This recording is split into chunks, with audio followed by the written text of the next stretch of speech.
You go to park your car one day and you hear this scary crackling, popping noise coming from your front end, kind of like this. Well, that's not something you have to panic over and stop driving the car, but it is something you have to consider fixing as soon as you can. There is one more way to really determine whether the noise is actually coming from the strut or the spring part of it, and that is to grab onto the spring and have someone turn the wheel left or right.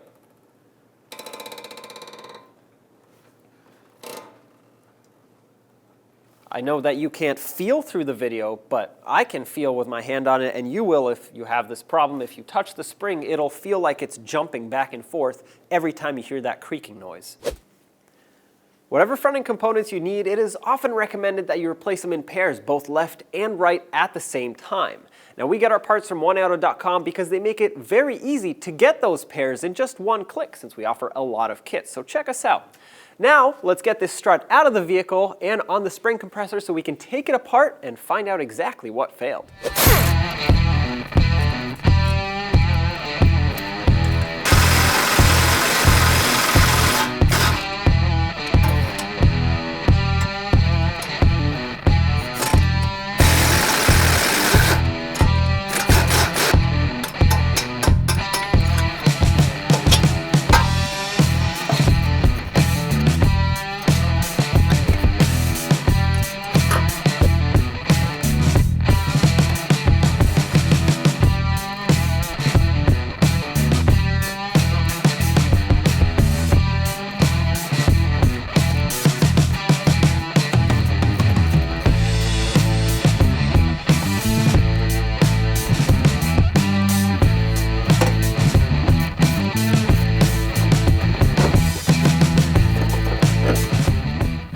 I put the strut in a spring compressor. This is a heavy-duty professional one, and I do not recommend taking these struts apart if you don't have one of these, because the spring is under a lot of tension, and if you remove that top mounting nut, you don't want to find out. So, with this in here, I can better explain to you how this failed. I can take it apart safely, and I wouldn't normally do this. With situations like these, I just prefer to replace the entire assembly. You get all new parts, new shock absorber, or really the strut cartridge and the spring, mount, everything, do both sides at the same time so the vehicle can ride nice and even. You don't want it sagging to one side because it has one old strut. But this also gives you a better idea of how this functions. So let's compress the spring, take it apart, and look further into it.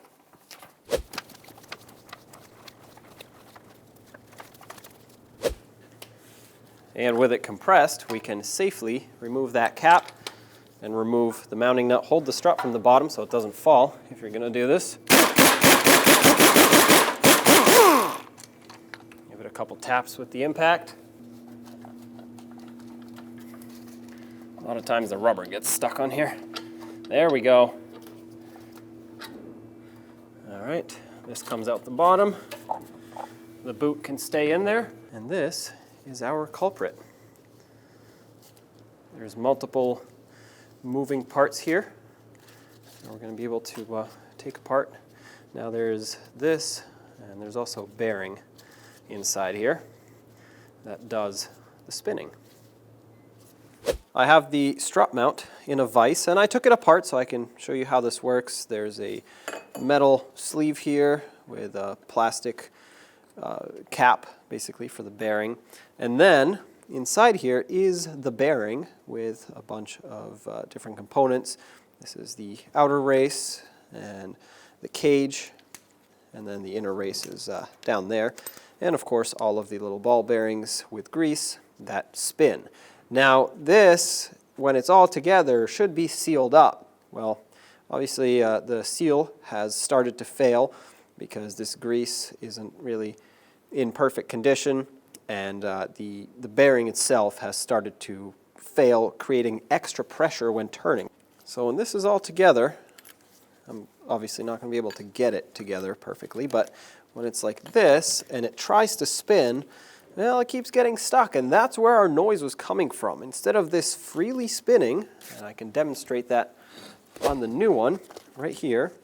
Now on the new one, you can see how easy this is to spin, and that was not the same on the old one. So this bearing is obviously well lubricated, nice and sealed up, and very smooth, and that's what you want.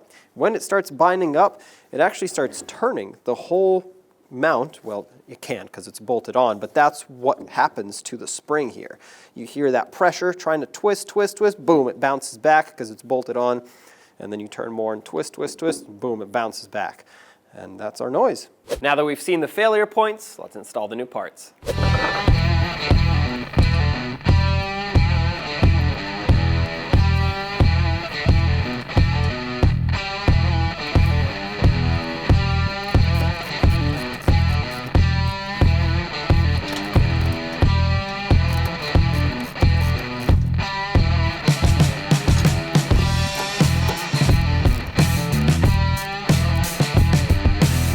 When you put things back together, pay attention to your ABS wire and brake hose to not pinch them. When you put the bolts in, I like to put anti-seize on the shank of the bolts so they don't corrode in the knuckle in the future, and tap them lightly with a small hammer to get them seated easier.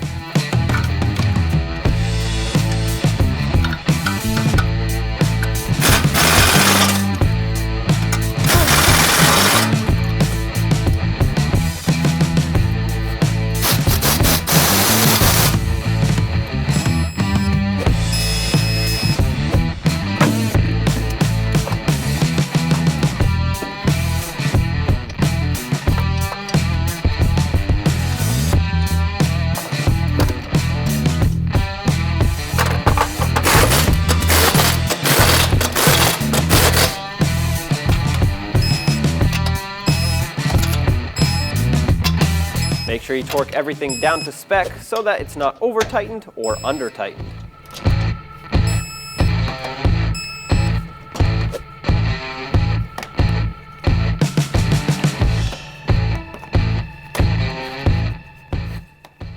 A few important things to note here is that when you torque a strut on any vehicle, you want to make sure the weight of the vehicle is on the ground before you tighten the top strut mount nuts. That is because you want to seat it up in the strut tower so you can get an accurate torque reading. Now you also want to do the same on the other side, replace both in pairs so that everything can ride nice and even, nice and level. At the end, when you're done, always get an alignment because anytime you touch steering or suspension components, the alignment will be out of spec, and you want your tires to wear evenly and your vehicle to not work too hard to drive straight. Now let's hop in and listen for the difference in noise from before to after. All the parts are installed and everything's torqued to spec, and as you can hear, the noise we had there is completely gone. As opposed to before where it was pretty loud. So that is a job well done, and that is exactly why I like to get my parts from oneauto.com. It's fast, simple, and convenient.